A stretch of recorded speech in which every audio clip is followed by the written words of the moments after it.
রাজশাহী বিশ্ববিদ্যালয়ের প্রিয় ভাই শহীদ শফিকুল ইসলাম কি চেতনায় উজ্জীবিত তাদের হৃদয় ছিল। রমজান মাসের 10 তারিখ এমনি ইফতার মাহফিলে বক্তব্য দিতে গিয়ে তার মুখ দিয়ে বেরিয়ে আসছে, রব্বুল আলামিন মাহে রমজানের প্রথম দশক অতিবাহিত হলো, দ্বিতীয় দশক যেখানে কোরআনের বিজয় শানিত হয়েছিল।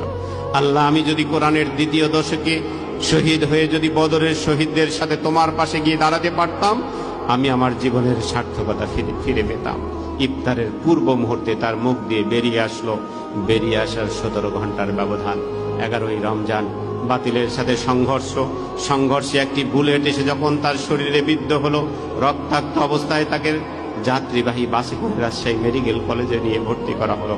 মেডিকেল কলেজে ভর্তি করার পরে কর্তব্যরত ডাক্তাররা যখন তাকে চিকিৎসার জন্য এগিয়ে এসেছে, কর্তব্যরত ডাক্তারদেরকে তিনি বলছেন, হে কর্তব্যরত ডাক্তাররা, তোমরা আমাকে রোজা ভাঙ্গার অপরাধী করে আল্লাহর কাছে পাঠিও না। তোমরা বলো আমার বিশ্ববিদ্যালয় কেমন আছে, আমার ক্যাম্পাস কেমন আছে, আমার আন্দোলনের ভাইয়েরা কেমন আছে।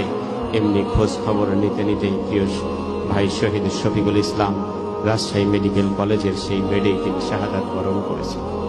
যেই শহীদরা জীবনের শেষ মুহূর্তে এই আন্দোলনের কর্মীদের ভুলে যায়নি, এই আন্দোলনের শহীদদের ক্যাম্পাসকে ভুলে যায়নি, সে আন্দোলনের শহীদরাও প্রিয় ভাই শহীদ শফিককে ভুলে যায়নি।